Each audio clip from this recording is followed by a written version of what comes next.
Hello, good morning, good afternoon, good evening and good night, depending on when you're listening. How is everybody? Dave, are you there? I'm here, I'm here, and I'm good. Brilliant. I'm good. How are you? And a little test for you. What God. film was I referencing then? That is The Truman Show with Jim Carrey. Okay, absolutely. And what is your favourite Jim Carrey film? You know what my favourite. You know what my favourite Jim Carrey film is? Ace Ventura. Tell the listeners, Ace Ventura. Mine is Dumb and Dumber. Number one, Ace Ventura number one. Oh yeah. So, but yeah, good times, good chat. Yeah, but that's not what we came here to talk about. It's not. We came here to talk about the life and times of Jim Carrey. That's not what it's about. It's not called Carrey Talk. It's not, Josh. It's called Football Talk. So let's talk some football. Yes, let's talk some football. And it's been a week. Stuff's happened. I'm going to start off with the big news this week. What do you call the woodwork? That's what I'm going to. That's what you're hitting us with. That's what you're hitting us with. Yeah, that's the big news. Obviously, you always start with the biggest news first off. That's what I've learned from my time in the media. So I noticed that in some commentary in last week's FA Cup round, the commentator called the upright element of the woodwork the bar, and I only call the horizontal element the bar. What do you define it as, Dave? I call the horizontal bit the bar, and you call the vertical bit the post. But I know why you brought this up though, because I was playing devil's advocate when you posted it, and I said, well, technically the post is a bar and the bar is a post. It just depends on what you want to call it. And why do we still call it the woodwork when they haven't been made of wood for God knows how long? And they used to be, I don't know, square. They used to have edges, didn't they? Rather than rounded. It used to be square. Yeah, it used to be a square piece of wood. Yeah. Yeah, and with a little black bit at the bottom. Yeah, I mean, like now it should be. Oh, he's hit the composite. He's hit the composite, the composite vertical bar. Oh yes. Right. Well, on that bombshell, let's move into some real news. We had some European football during the week. Did you catch any? Obviously, it was glamorous on the Tuesday night. You had the big matches: Liverpool, Munich, Lyon, Barcelona, and it was drab. Yeah, 0-0 apiece. 0-0 apiece. I don't think. Well, put it this way, I think the bookies would have made a lot of money with those results. I don't think many people would have predicted 2-0-0s. So, yeah. No, I haven't watched the highlights because, I mean, why would I? There was no goals. Why would you? Honest. Yeah. Yeah. I watched the Liverpool-Bayern Munich match, and I thought a stand-up player for me was a player who never really had a chance in England, but has flourished in Germany, Serge Gnabry. Yeah. He looked quite good against Robertson, and I think Robertson was a little bit standoffish because he was on a booking deal on his second leg, and no one wants to play Alberto Moreno at left back, so he was probably under strict instruction not to get booked. Do not dive in. Do not dive in. Don't do this to us. Yeah. But I think both sides in that match will be quite glad they kept a clean sheet. Liverpool because it was a bit of a makeshift back four, and Bayern because they let a fair few chances go. But the excitement. I mean, you start off on a Tuesday night with 0-0s, and then you know you've got a Atletico Madrid Juventus match the coming day. You're thinking, the 0-0s will carry on. But no, there were some goals on Wednesday night, and it was mainly the Schalke Man City match, which had most of the drama. It was. It was just a bit of a weird one, wasn't it? We'll get onto the game in a minute, but did you see Raheem Sterling's tweet afterwards about the newspaper headlines? No, what was it? He took a photo of all the newspaper headlines, and he was like, "I'm just going to tweet this out for a bit of history because I don't think it'll ever happen again. Newspapers being positive about me." Oh right. So yeah, I like that. He's right though. Yeah. Yeah, he is right, and it's a shame, but yeah. Anyway, yes. Sorry, Man City v Schalke. Go on, Josh. Talk us about it. Yeah, a bit of VAR debacle. A lot of time waited. So Man City obviously took the lead early on with some. Well, it's almost comical kind of almost FIFA play where it was just the defender got dispossessed, ran through him, and they laid it back, and Aguero scored. And you think, and City have done that a lot this in the 2019. They've taken that early goal, and then they haven't really pushed on from there. And then it was VAR came to play. So we had the handball. We then had the Fernandinho foul, and I'm not entirely convinced either.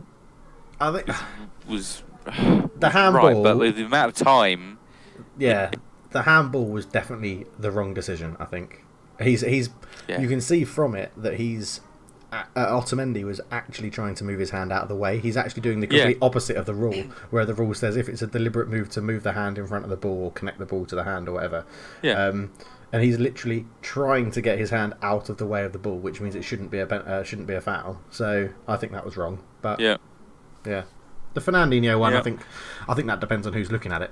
It could be it could be given, couldn't be given. Yeah, very true. But it was, and so Schalke 2-1 up, and obviously Mendes got sent off 2-1 up, facing 10 men, and thinking, we might stand a chance here. Then Leroy comes on against his former club and scores a lovely free kick. A bluter, as you would normally call it. A bluter, yeah.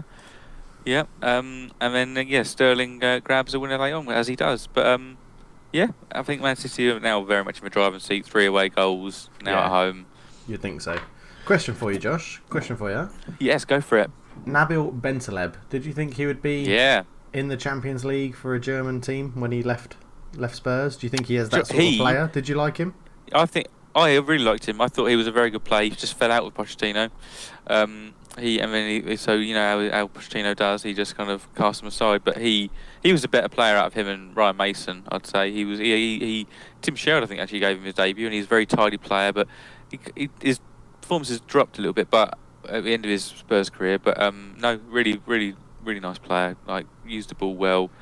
Wasn't very showy. I mean, I was surprised to see him take penalties. Obviously, was he a young player at Spurs, never really got a chance to. But he scored some cracking penalties. But always a fan of Nabil. Okay, just to link into another bit of news while we're talking about Man City, have you seen they've bought a stake in a club in China? Did you read that? I haven't, no. Man City have bought a stake in a Chinese third division team called Sichuan Junui FC, or Junai, probably FC. And it's just intriguing because it takes up now, obviously, the Man City football, I can't remember what they're called. The people that actually own Man City are called like the Man City Football Group or something. City Football Group, I think they're called. And they now own New York City FC, Melbourne City FC, Man City FC, Yokohama F Marinos in Japan, Club Atletico Torquay in Uruguay, Girona FC, and now this Chinese team called Sichuan Uni FC. Now, that's weird, isn't it? Like, one company owns, 7 teams? Owns a majority stake in 7 teams. It's just weird.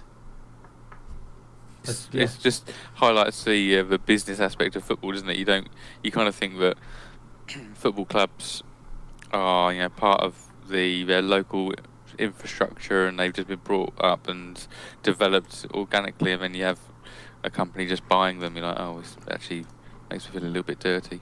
Yeah, exactly. I just thought I'd let you know because it's a bit of news that might have escaped a few people, and that's an interesting thing. Let us know down in the comments about what you think. Is that right? Should a company that owns one club also be able to own another, even if it's in a completely different continent? Or if, in the case of Girona, I guess it's not. They're both in Europe. But I don't really know what I think about it because it hasn't impacted anything in the world of football per se. Like, it's not like the World Club Cup is going to be played between Man City and that team that I just read the name of and now I can't remember. Sichuan Uni FC. But yeah, it's weird. It's the same as sponsorship. I've never understood if 2 teams play each other in a Champions League game, for example. Like, let's say it's Arsenal and PSG, both sponsored by Emirates. Well, do you reckon Emirates are sort of like, well, PSG are more marketable, so let them win, Arsenal? Just stick a couple of goals in your own net. Just reap rewards. I think they just reap rewards of it, having both, no matter who scores a goal, their shirts are on show, really. So they just kind of lap it up, really. Yeah, very true. Very true. Yeah.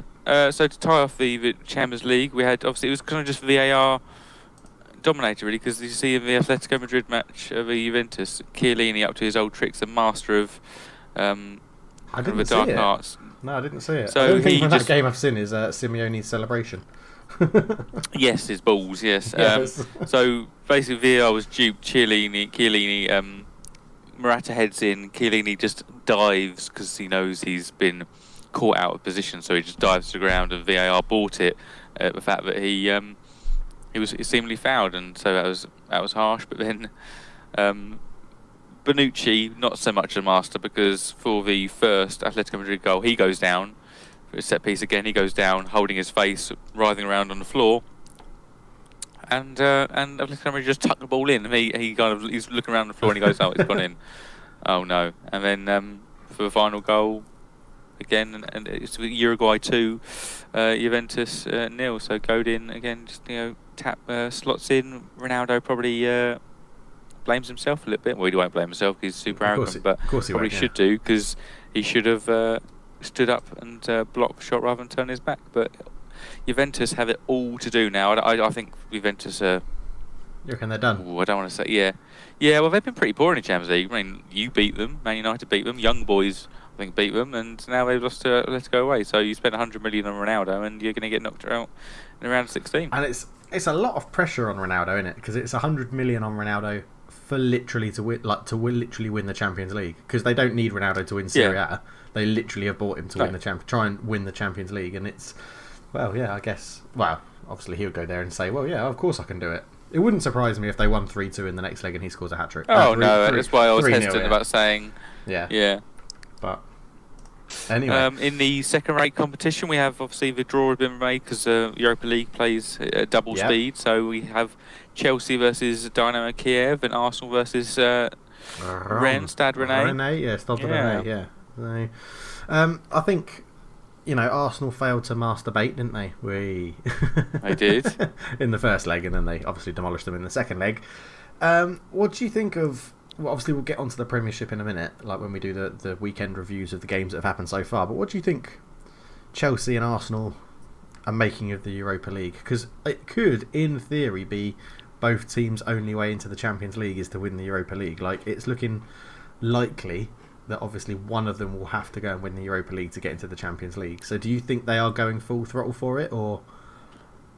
I think they are still trying to manage it within their current fixture list, but I think they would be foolish not to approach this wholeheartedly in an attempt to win it now, because they're not. Neither of them have top four sewn up, as it were. So they need to approach it with the intensity and respect that it deserves now. Yeah. Okay. All right. Cool. All right. Yeah. Any other news for you? Obviously, very quickly. So we're talking about European football. Lionel Messi scored his 50th hat trick for Barcelona. So his 650th goal, and yeah, just incredible, isn't he? Obscene. Yeah, greatest ever player. Well, Ronaldo scored 51 hat tricks, so. Well, is that what makes a great player?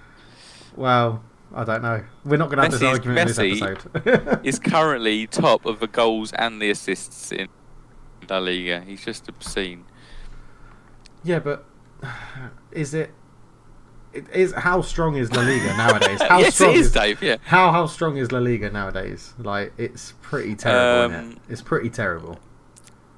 Well, the Liga sides seems to do pretty damn well in Europe.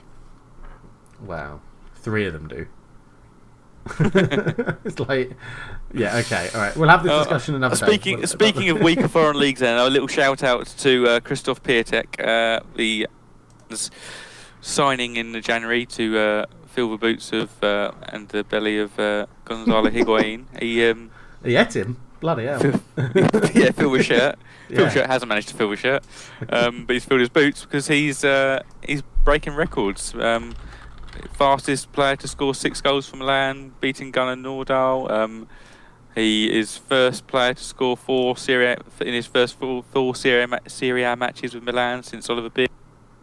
He's had 5 games, 6 goals, contributing 6% of their goals in that time. He's riding the wave. He had a fantastic start because obviously only transferred in January. He was with Genoa in the first 6 months, and now he's really riding that wave of success. I'm not sure. Obviously, it's very early in his career. Could easily be this one season wonder, but keep riding that wave. I think he just wants to keep play. He wants as much football as possible, and probably isn't looking forward to this summer break because he wants to just keep the ball rolling. Yeah, I very much agree. And a football manager possible wonder kid. I don't know if he actually is a wonder kid, but he is very highly rated in Football Manager. So it's interesting to see the scouts for Football Manager have had a sort of accurate potential guess, I guess, a good player coming up through the ranks. So, and there was a lot of like Milan fans who were not happy with the signing when they got rid of Higuain and brought him in. They were not happy that it wasn't this big name striker that Juventus are signing Ronaldo, and Higuain was a big name player who's now left, and they were like, Piatek's not going to fill his shirt, as you rightly put, and but it turns out that he is. He seems to be a pretty good goal scorer, so which is very nice. Yeah. Any other news for you? Oh. No, I'm done on news front. Nothing else happened in world football as far as I'm concerned. Yourself? No, not too much really. Nothing else. Right, well, if that's the case, we'll move on to this week's Quiz Kamara. So this is where I pose Dave a quiz question of varying topics and varying formats. Last week we saw it be a lineup with players missing. It was the FA Cup winning side in Man United's treble season. Dave correctly guessed the players. This week we move on to transfers and specifically £20 million plus sales. So I have a list of the players that Manchester United have sold for over 20 million, and I would like Dave to name them. We have 4 Man United players and 3 Manchester City players that have been sold for over 20 million. Does that include a 20 million, or is it over 20 million? It's 20 and over. 20 Who and have you over. got on the 20 cusp there? I don't know. I can't even think about that. Well, obviously, right. Cristiano Ronaldo for Man United. Tick. Yeah, right. Let me write this down. I've got my notepad ready. Ronaldo. So I've used Beckham. Transfer Market. Yes, well. Beckham. Yeah, I've used Transfer Market as the source here, but I've also discounted 2 players because they seem to base it on exchange rate. So Jaap Stam and Mkhitaryan are in there, but Mkhitaryan was a swap deal. Yeah. I was unappreciative of, and Jaap Stam was originally transferred for under 20 million, but from exchange rate has gone to over 20 million. So I've excluded those 2. Okay, the next one I'm going to go for is Veron, and I can't remember if it was like 18 million, and we bought bought in for 28. Yeah, I thought it's bought in for 24. I think bought in for 24 and sold for under 20. Okay, who would a City have sold for 20 million? Yeah, you keep going with these United players, but City's going to be a tough ask, I think. Edin Dzeko? No. I think City's going to be a struggle. Okay, I just want to get one more player before we move on. I want to get one more player. Man United, 20 million plus sales. Brood van Nistelrooy. No, you amazingly sold him for 10 million. Oh man, it's just absolute shocking. That is shocking. Yeah, that is awful.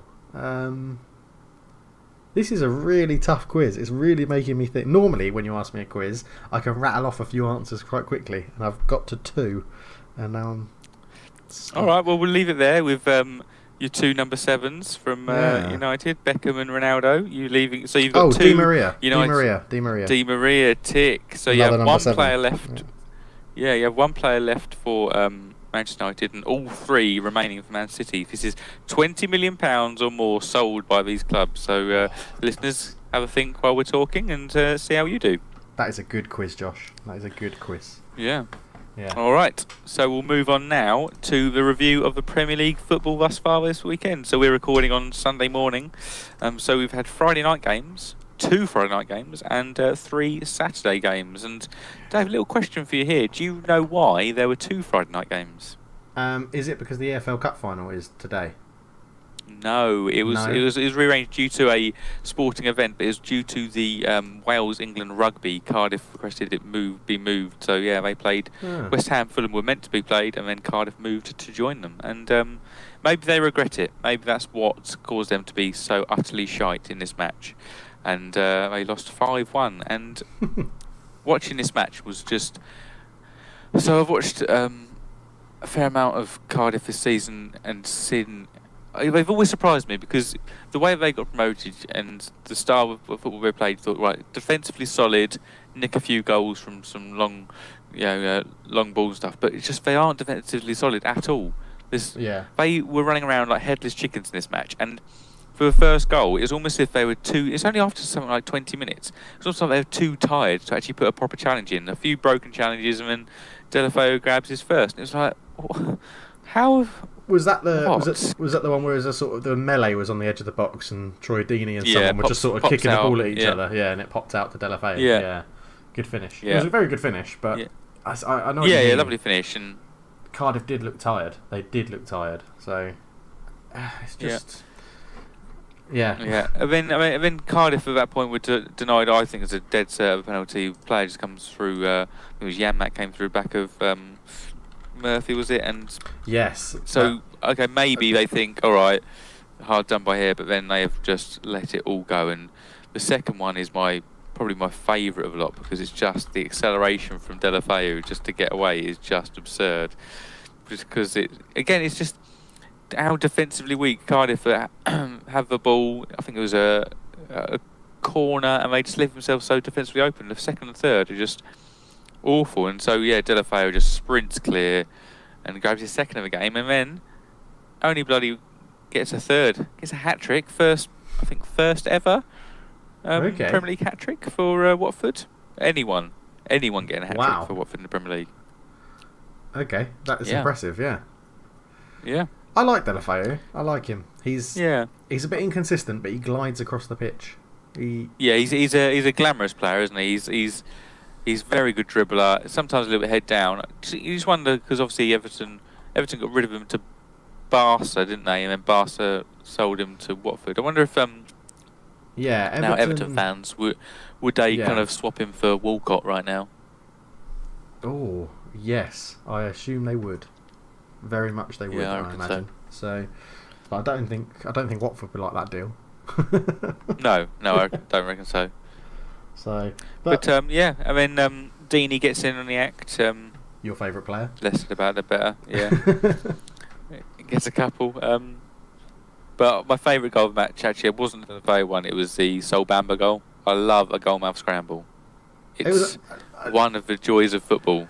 It was quite a good composed finish, because it came at him pretty quickly. I think it was Capoue that turned it away to try and put it out for a corner, and he was just sort of there and got a good right foot on it. But it was a proper scramble, wasn't it? It was like two headers that were saved quite well. And it's almost in situations like that, because you watch recorded TV series. They have in dramatic moments they kind of focus on like the emotion of the actor. It's in a situation like this you wish there was a zoom in function so you could really see what's going on. You could see if you could zoom in and slow-mo it in real time, like, oh my goodness, this is fantastic. Look at those players flailing around trying to kick at this. And I would just, if I had that opportunity to do that with a slow it right down and zoom in, I would zoom in on the goalkeeper, because I'd imagine he is just all over the place, just thinking, what is going on? Weight changing from foot to foot and going,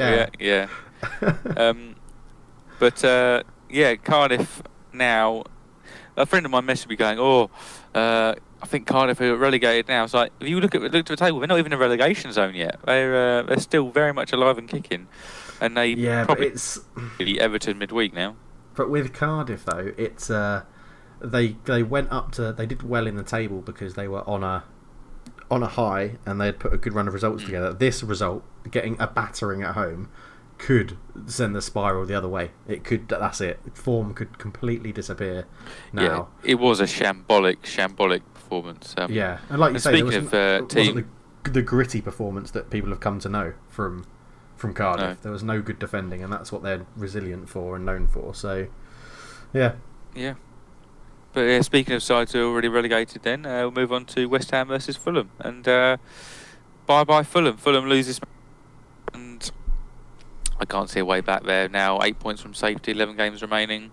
Nah, they're down. It started so well as well.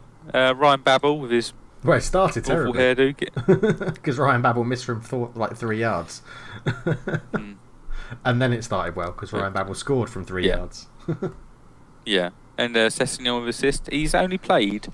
Completed 90 minutes once in 2019. He needs some more game time. He's just got that class on the ball, but I mean, it's not really going to answer. The problem is it's defensive solidity. So, obviously Fulham signed Markovic and Ryan Babel in the January transfer window to, I don't know, do what, but it's not exactly helping defensively, and it just shows in this match their keeper, any keeper they choose, is just awful. But that doesn't. I mean, it contributed to West Ham's first goal, bit of a flapping. But what are your thoughts on old Cheetah Rico? Chicharito with his handball. Chicharito. I mean, every professional athlete. It was definitely a handball. Definitely a handball. Should have been ruled out. When I think it was a match of the day that showed it from the referee's view, and the referee couldn't see it. He has to rely on the linesman from that position. I don't know how the linesman didn't see it. Do you really? Because if you look at even the players next to it, where Chicharito is, I mean, you often see the old slapping the arm. Yeah. I think it was a. I think what you can tell more is how soft. If it came from his head, I think it would be a more forceful impact. But it's very difficult. Yeah, I guess so. But I mean, it shouldn't have been allowed, but it was allowed, and it changed the game completely. It changed the game, and yeah. So then, I mean, Rico flapped for the first one. For the second one, he just stays on his line, and it's a Diop just booms it in. That was terrible marking from Ryan Sessegnon. Like Sessegnon was, you can in the replay you see Sessegnon is like scared as the ball comes in. He sort of does that thing where you cower away, and I was like, you can't be doing that. Even if you're a professional footballer, you just got to jump for the ball. Even if you're not going to win it, you got to jump for it. But yeah, I mean, Mikel Antonio over kicking the teeth from 3-1 West Ham, and West Ham looking rosy, but not so rosy for the other side of London. So West Ham are ninth now. West Ham have done well, haven't they? I had a bit of a rocky start to the season, but they've clawed it back. Rocky start, and then a kind of undulating middle. Really, it's just kind of been hit and miss, isn't it? Yeah. But they had a decent run at one point, which is giving them that basis of points. But if they can end on a high, then it'll be a decent end of the season. But a new manager, lots of new players. I think it won't be a bad season ending if they're able to end ninth. Yeah, and also a very good. It's good to see Lanzini back after a big knee injury. I really like him as a player as well. He was good on the ball, so good to see him back. Yeah, agreed. Yeah. All right, we'll move on to Saturday's matches, and there were just 2 games worth talking about. So we have what's up? No, I'm laughing at you, Burnley. It's just 2. I mean, 3 games. 3 games to talk about in there, Josh. 3 games, right? 3 games. We'll start with Burnley Spurs. Okay, and that was good. Right. And Pochettino losing his top. I don't really care about talking about the football. Pochettino getting all up in Mike Dean's grill. That's what I want to talk about. Grill, very un-Pochettino-like. He doesn't normally react like that. Normally he's quite a cool customer. And what was it about, do you reckon? What was it about? It can't be about that corner, because that was such a hard decision. Yeah, it can't be about that, but because the footage seems to suggest that Mike Dean has said something, and Pochettino and tries to get him to say it to camera. He's like, you tell the cameras that, but after where their discussion after he's confronted him. So, I mean, I can never accept a manager confronting a referee or a player, really, because you need to have respect for referees. So I don't condone it at all. Move on. It's done. We lost. If we played better, it shouldn't have been. I mean, even if it was that corner, it's still really, we didn't play well enough to win the match. So be it. No, I mean, at least we didn't draw, hey? The run continues. Yeah, the run continues. It was quite funny because I was watching that game here in Singapore, and just before Chris Wood scored the opening goal, they put up a stat on the screen that shows, where players have touched the ball. And it said, this is Burnley's Wood and Barnes have both touched the ball once in Tottenham's penalty area, and then they scored. So with Chris Wood's second touch in the penalty area, he scored. Yeah, and I think it was Burnley's first shot. Was it really? Yeah, it must have been. Yeah.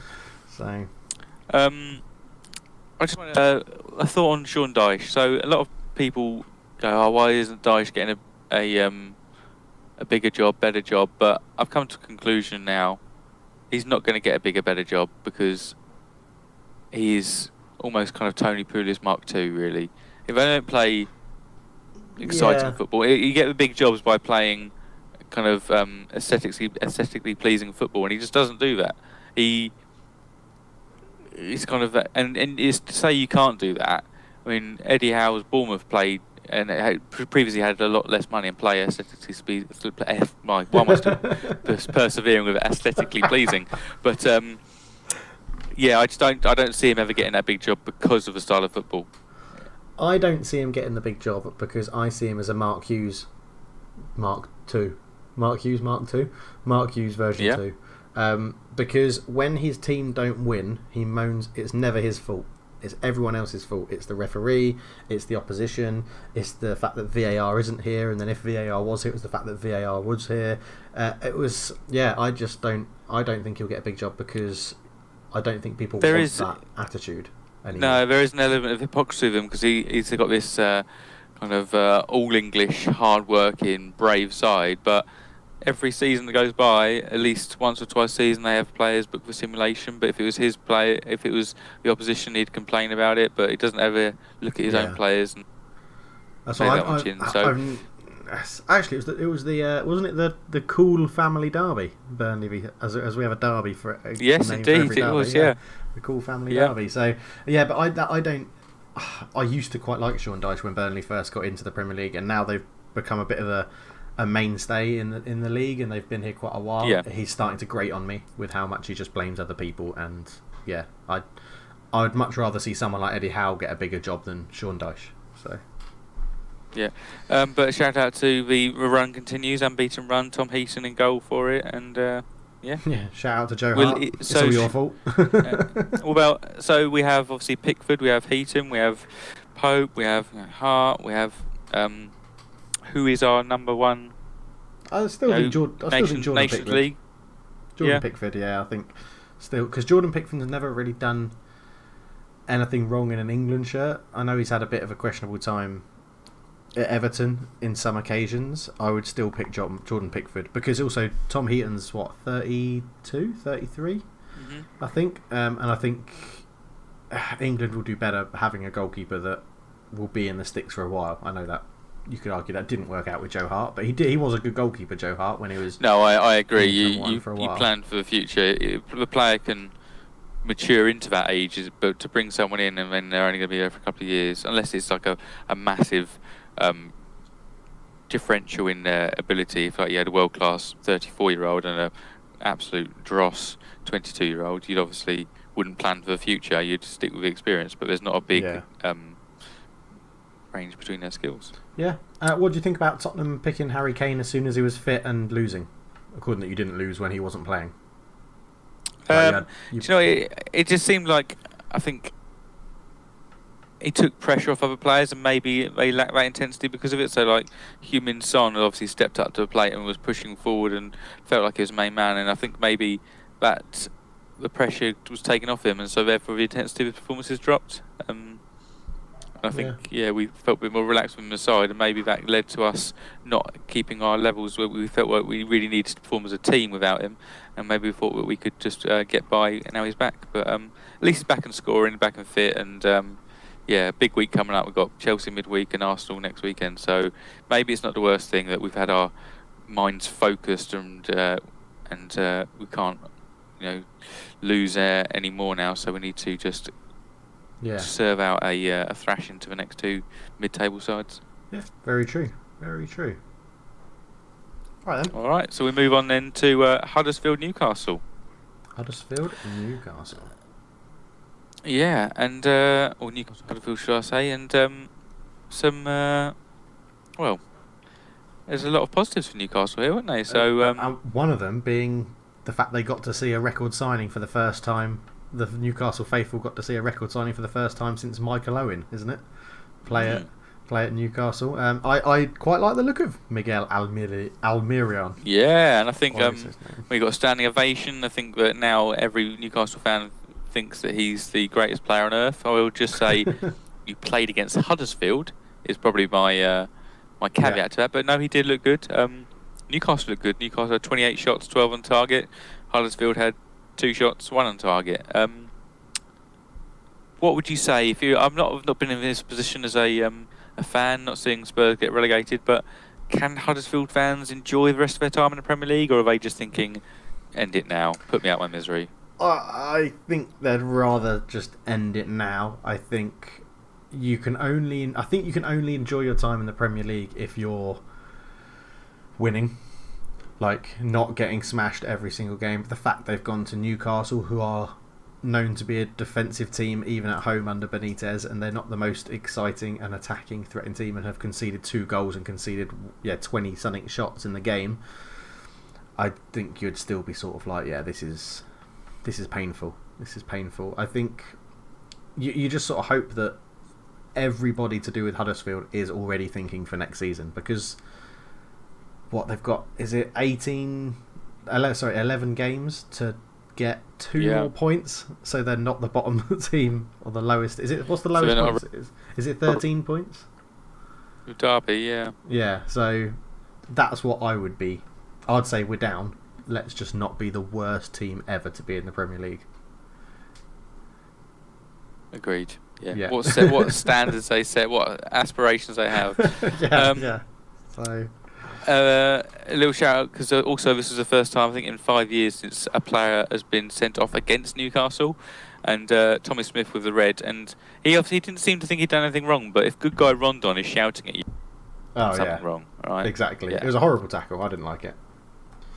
No, and both goals that Newcastle scored were pretty similar, just kind of drifted in, bumbled in across the right and swept in. I mean, let's be honest, it could have been 6 or 7. Like, Rondon missed 2 pretty easy chances. The composite vertical post took a battering. So, but good win for Newcastle. And I just got one question. If anyone knows out there, I'm not sure if you know why, Josh, why Rafa Benitez had a wanking glove on. On his right, have you not seen it? On his right hand, he had a weird half glove thing on. It was really. If you go, let me just search Rafa Benitez wanking glove. Let me just Google that. Rafa Benitez. Let me just see what turns up. Oh no! In fact, it doesn't give me the answer, Dave. No. If you go to the BBC homepage, BBC Sport Football page, and click on the Newcastle Huddersfield thing, and then scroll down, and there'll be a little video clip that might play. It doesn't play automatically for me in Singapore because I don't get the rights for it. But the picture on it is Rafa Benitez, and he's got a weird. Oh yeah, he's strained his little. He's strained his thumb. Yeah, yeah. And I don't know if I wank an injury. So. Yeah. But yeah, there we go. That'll be on the thumbnail for the YouTube video. Yep, please do. So yeah. Yeah. All right then. Right, let's move on to Bournemouth versus Wolves. The penalty derby. The penalty derby, pretty shocking. Defensive refereeing display. Really, it just was.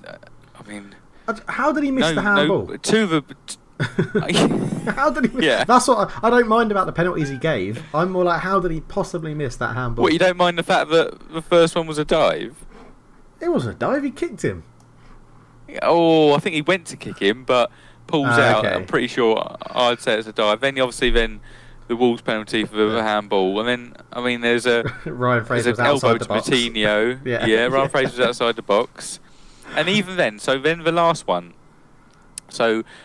This is Wolves penalty. So Doherty, this is a unique situation, right? Because Doherty gets a shot off, which is usually then a green light to any defending player to do what they please to that attacking player. They can wipe him the fuck out because he's got a shot away. It's almost like, do what you want. But in this case, it was like, oh, he's actually brought it back here. And so that was almost unique as well. So I did think that was a very strange one. Yeah. Because you're right, you normally see... Well, the shot is the advantage. That's what referees normally say, isn't it? He got his shot off, so that's the advantage. But yeah, it's an interesting one. It'd be interesting if someone could create a video montage of all these absolutely horrific fouls that have come in just because a player's got his shot off. You'd be like, shit! Christ, they are really giving it into him, yeah? But... overall, 1-1, Bournemouth Wolves. They're both doing all right. I imagine Wolves fans will complain because of the refereeing performance, but I think find themselves in 8th and 10th of the table, and it's pretty. Yeah.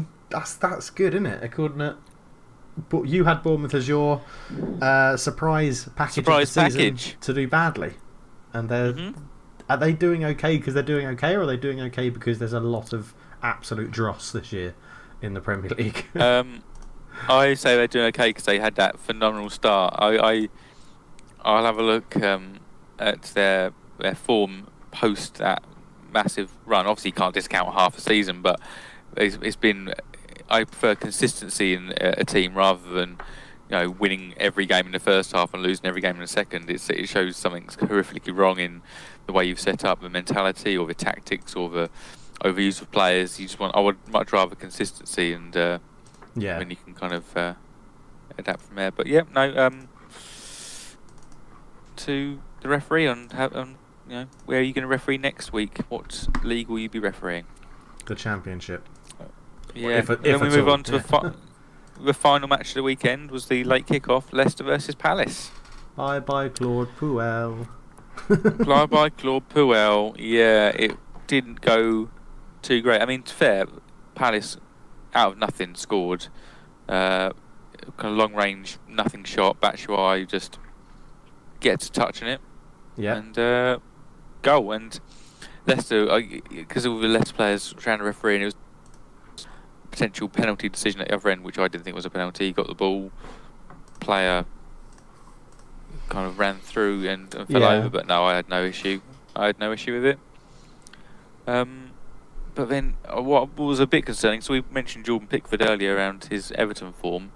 Harry Maguire in this match was just culpable for a couple of the goals. So so Evans equalises, but then Zaha makes it 2-1, and Harry Maguire had absolutely no idea that Wilfried Zaha was there. Yeah, I know. He raised his hand for offside for, I think it was maybe Batshuayi, and then he's like, oh shit, as he turns around a bit further, it's like, there's Zaha. Literally no clue whatsoever. Again, slow-mo, zoom in on Harry Maguire's face. Yeah, you can literally see the moment his heart breaks. Yeah. Great Simpsons quote, I love it. Yeah. Then we have Milivojevic from the spot. Very good. Has he ever missed one? Penalty taker. Has he missed one for Palace? Yes, he has missed one for Palace for sure. Okay. Yeah. Because there's all that issue around Benteke taking a penalty. I think he must have missed one just before that. So Benteke took the penalty off him. He's like, this is how you do it, and then missed one. And then missed, yeah. Yeah. And so Evans may have got the goal there, but then gave away a penalty, and then. Again, Maguire, albeit they're 3-1 down at this point, Maguire decides with only one player as cover to try and dribble through three players and just gets dispossessed. It's like, Zaha's through and Zaha scores. And he hit that ball so hard. He did. He absolutely smashed it, and I love it when a goal does that. I mean, you won't like it because Kasper Schmeichel got a touch to it. He got a touch. Bell end. Yeah. But yeah, it was... It just hit it so hard. I love it when players just hit a ball so hard because I can't do it. It just goes up in the air. I can hit it hard. It just goes up. Like, I don't know how they hit it so hard and keep it low. Can you just make it a bouncing ball, please, so I can run onto it and hit it? Yeah, exactly, yeah. But, I mean, we can sort of feed into the poll that you put out, but is it time up for Claude Puel? I would say it's just a matter of time. It's all dependent for Leicester on the availability of a replacement. They could either, if they think it's so bad that they need to get a caretaker into the end of the season and wait till someone in the summer, or if they have someone available and need to act now. But yeah, it's just that the availability of replacement is what's defining that, I think. I mean, their next game is at home to Brighton. Lose that. Or not, I think that's if you don't win, you're sacked sort of game. Yeah, they've got a reasonable run of games for the next kind of 3 or 4 games, which a new manager can come in, but it's just there's quite a little turnaround between those games and who's really available. Because do you reckon they could give David Wagner a go? Oh, they could go higher than that. I'd say they should be aiming for someone like Brendan Rodgers. Okay, yeah, all right. Yeah, interesting. I could see that, yeah. All right then. It rounds up the games. We'll have a little chat a bit later on just about looking at the preview for a few games this weekend. We'll have a little chat about that. But next up, what is it, Dave? I got a wiki file. Here comes a wiki file. I got a wiki file for you. Hey! Okay, so Josh has sent me a wiki file. It's him giving it to me, and oh my god. Okay, so it starts with a youth career at LC Mesvins, and then he has a youth career at Kortrijk, something like that, where he makes his professional debut for a year in 95-96, making 32 appearances, which is obviously... He must have been a good youngster, because he's gone straight from the youth team into the senior team and played what I'd consider a whole season at 32 games, scoring 5 goals. That got him a move to Mouscron, which I'm pretty sure is in Belgium. I'm not sure where Kortrijk is. It sounds That's like Belgium it as well. Is it all in Belgium? Yeah, okay. Mouscron for 31 games, scoring 12 goals. He was there for a year. Then it moved to Standard Liège, 20 goals in 46, and he was there for 2 years. Then moved to Schalke for 3 years, playing 79 games, scoring 28 goals. Then back to Standard Liège for a season, 2003-2004, scoring 21 goals in 28. So he obviously felt quite at home at Standard Liège. Hamburger SV, scoring 5 goals in 36. 2004-2006, 2006-2007, he moved to Al Rayyan, which I'm going to assume is Saudi Arabia. Qatar. Okay. Yeah. Okay. 9 in 19. Then he moved to Man City, and Josh, you failed your own rule. He hasn't played 30 appearances in the Premier League. Oh, I thought there's 20 appearances in the Premier League. No, the Kana rule's 30 appearances in the Premier League. I'll keep going, it's fine. We'll have one mistake. You've got one mistake. 2007-2008 Man City, 5 appearances in 5 goals in 25 appearances.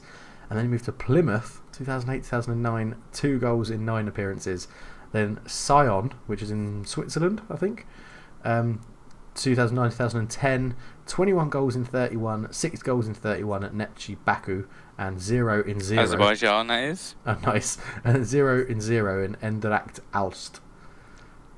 Right. Well, I apologise for Carnival. Carnival was 31 games, so yeah, apologies for that. Okay. Just had a momentary blip. But have you got any thoughts on this thus far? Are you? I'm Belgian. I'm thinking a Belgian national.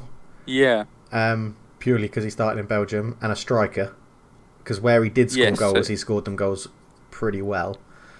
And so his time at Man City was the Bianchi, Bojanov, Giovanni, Alano years, the Sven-Göran Eriksson the time of it, I think. Okay, and who do they have as a Belgian striker? Is it really obvious if I don't get it?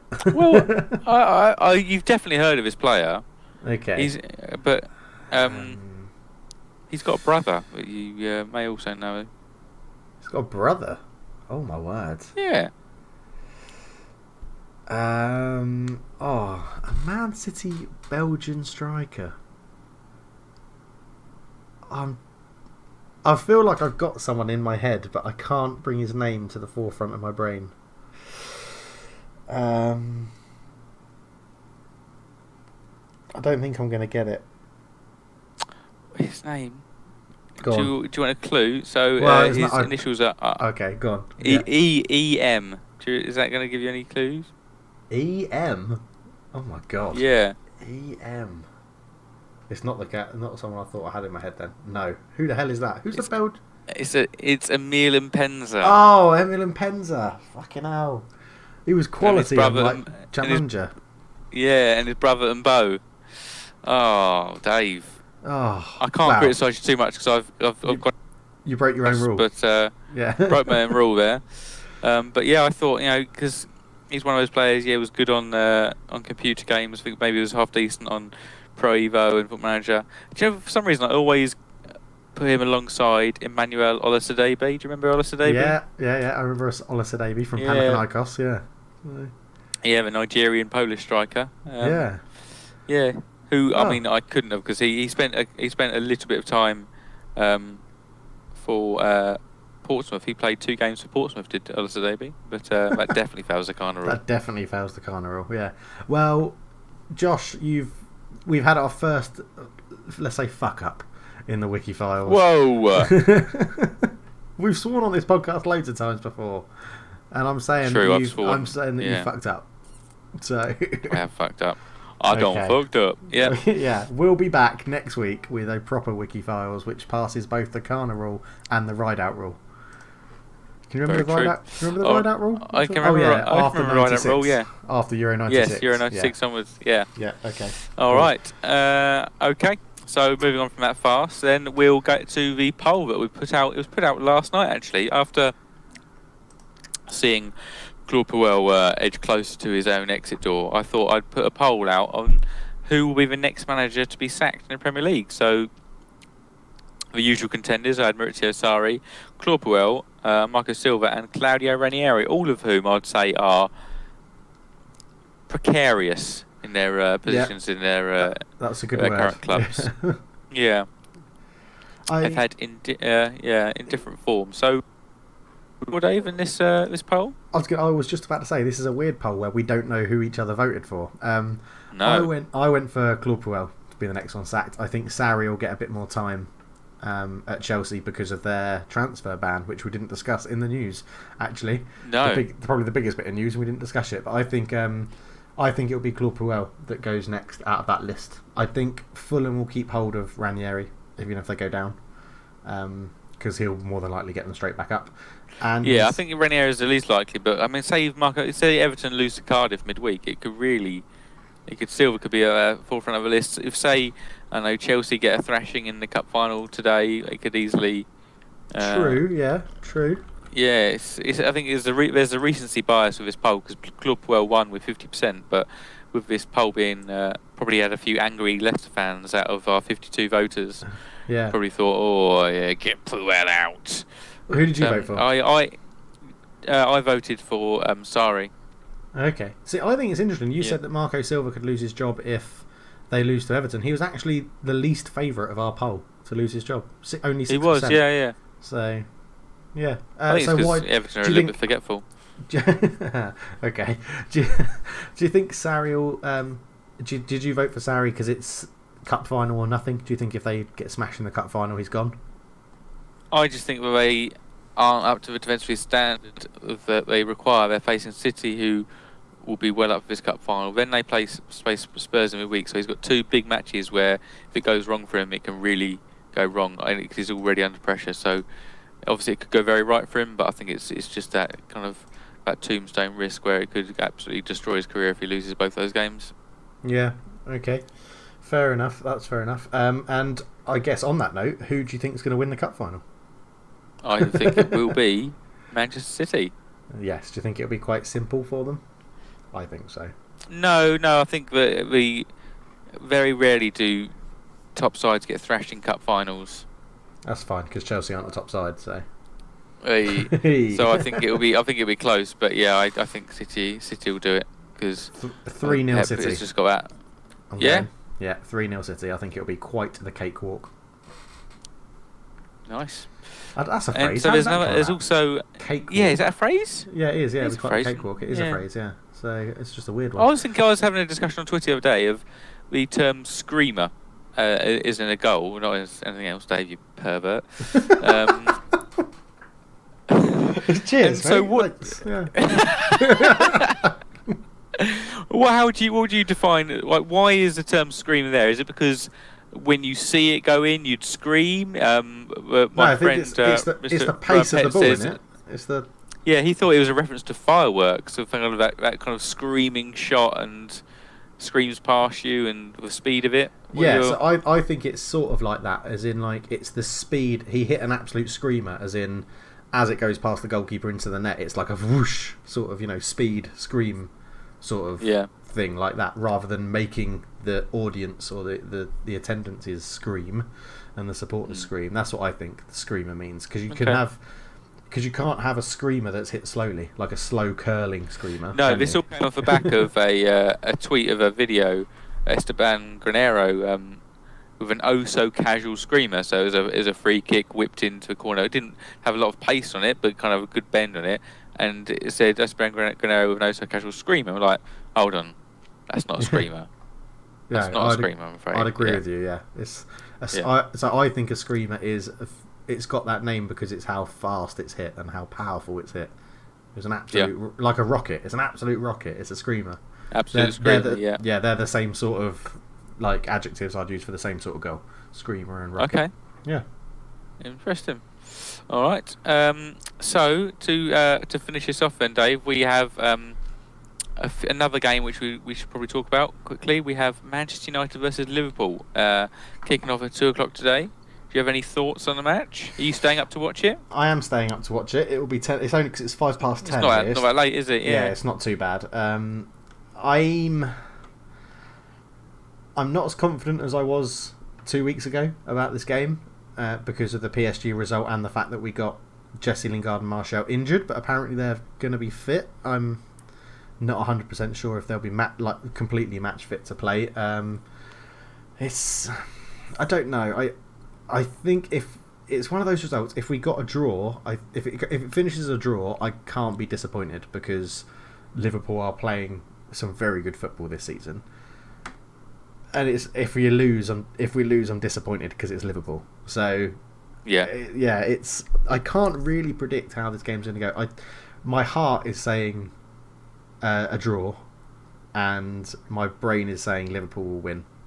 I think their pace and their movement up front is something that our Man United defence hasn't really been up against apart from PSG, and look what PSG did to it. So I think, that's how I see it. I think Di Maria, Mbappe, sort of had a field day, didn't they, against Jones and whoever was in the back four that day. And I think, Salah, Firmino, and Mane could do something very similar, which would be, I don't know, we're a long way off them. 14 points behind them in the table. They've been playing some really good football.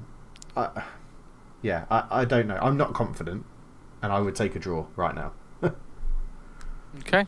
Yeah. Yeah. Well, I hope Man United win, or a draw, but at least favourable is Liverpool to win. But it should be exciting to see. As does Pep Guardiola in one of the worst and unimaginative headlines ever in the world of football, saying, "I hope Man United beat Liverpool." Well, yes, of course you do. Because there's surely some other news that they could be putting there. Yeah. All right, so when we'll tie this off, coming back to the quiz. So I set you the quiz question. Manchester United and Manchester City have both sold a number of players to other clubs for over 20 million. Man United have sold 4, Man City have sold. You've currently named 3 of the 4 Manchester United players in Cristiano Ronaldo, Angel Di Maria and David Beckham. The top 3 actually. And you've yet to name the final Man United player or any of the Man City players. How have you fared so far, Dave? Really badly. I've got one other person, and even then I'm not 100% sure. It's a Man City player, and I've got a feeling it's quite recent, and I've gone with Iheanacho because I think Leicester paid 21 million. Yeah.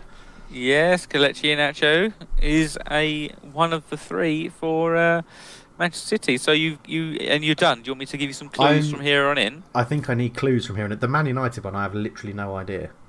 Idea. So the Manchester United one was sold to another Premier League club, and it was a recent transfer. I think it was 2 years ago. Okay. And he was was he a youth academy product, or was he? No, you'd bought him. You bought him from another Premier League club, and then he turned out to be pretty poor. And club, he's again been poor. He was only good at Southampton, but has been poor at Everton. Oh, Morgan Schneiderlin. Yes, Morgan Schneiderlin. How much did we get for him? 20.6 it says here on Transfer Market. Hell. We did well there, didn't we? How much did we buy him for? Like 24? Yeah, I think it was around that. So a little bit of a loss, but yeah. Oh wow. Okay. Yeah. Man City, I had no idea. Like, as I said, Iheanacho was a stab in the dark. So yeah, so Man City, one of them is a youth product that they sold to Chelsea, and the other is a player they bought and then sold again to. I think they bought him from Sevilla, sold him to Valencia. Sold him to Valencia. Oh, I thought when you said he was bought from Sevilla and sold, I thought you were going to say Real Madrid, and I was going to say Brian Diaz. But how much did he go for? No. Like high teens, isn't it? So this is an older, experienced striker that they bought.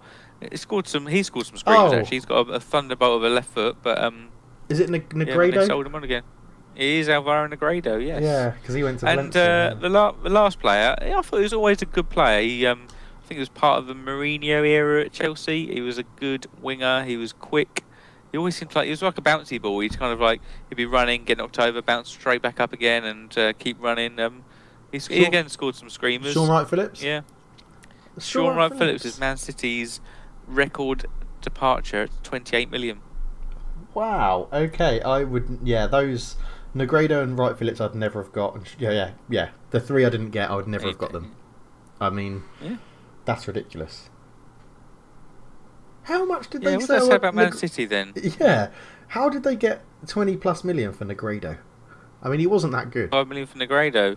No, he had a pretty average season. Was it just a season maybe? With, yeah, I can't remember him having maybe a season and a half if they bought him in January or something. But yeah, and I think he only scored the amount of goals he did because he was playing in a Man City side. If he had I think it was the same time as we signed Soldado, wasn't it? Yeah. Yeah, that worked out well for everyone. Okay. Bit of terrible transfers all round, really.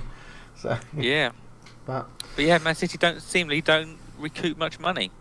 They need to start selling players at profit more. And well, but big teams like the biggest teams generally don't, do they? I mean, look at Madrid, like Barcelona. They don't really. Okay, Madrid. Ronaldo's a bit of a freak from Man United to Madrid and Madrid to Juventus, but you don't really see it nowadays. And United to Madrid to be, isn't it? Yeah. He's probably your only player you've sold where you didn't really have a choice in it.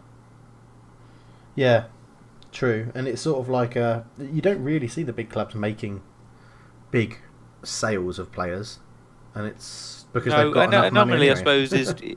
Anomaly, I suppose, is Chelsea. Chelsea do. So I look at this list for Chelsea, and it was in kind of like the tens of players that they had. It was a real long list of players. They are actually quite good at recouping money, but there's a lot more players throughout the door. So if you think of Man City's stars, they've been there a while, so they could have sold Aguero for lots of money. They could have sold David Silva for a lot of money. They could have sold De Bruyne for a lot of money. They could have sold Company for lots of money. But they were growing a side, so they've therefore kept their best players. They bought well and have kept them about. Very true. Yeah, whereas very Chelsea have changed managers lots, and therefore players have come in and out of favour a lot. And I think sometimes the managers even get involved in signings, and therefore the board have signed this player. Then it's like, well, I don't like this player, get rid of him, and he goes. They're much more about making money. All right. Very true. Yeah. So good. That quiz was, I'd probably say, one of the hardest you've ever given me. In terms of in terms of my knowledge of stuff, because I don't really pay attention to players that are sold, like for value. Yeah. You just hear of them going. You don't really keep in mind how much they were sold for. So yeah, from my point of view, I think that's one of the toughest questions you've asked me. Yeah. Oh my goodness. So well. Better luck next time, Dave. Better luck next time. I'd give it a solid 7 out of 10. That quiz question. Okay, thank you. Yeah. Thank you. I'll take that. All right, so this draws a close to this week's podcast. But where can you find us, Dave? How would you go about listening to this? You can find us on, well, not just to listen to us, Josh. You can get our thoughts on football and answer the polls that are put out every week on Twitter, because we are on there at Football Talk. But there's no A in football. There isn't an A in football, which is right. And you can also find us on plenty of social media accounts. We have a YouTube channel, which is, if you're not watching this on, you can go and find us on YouTube, where we have the WIKI Files come up as we're reading it.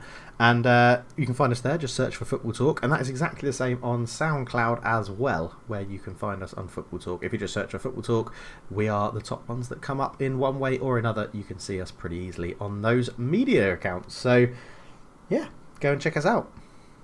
Well, you're already checking us out because you're listening. Continue to check us out. Spread the word. Yeah. We are growing, actually. We are growing quite well, I would say. I'm quite happy with our growth. It's very good. And the main thing about it, though, Josh, is that it's just good fun. I just enjoy it. Get to watch a bit of football, get a chat about football. Lovely jubbly. Yeah, keeps me in touch with everyone back home. So, yeah, good times. Right, well, it's a goodbye from me.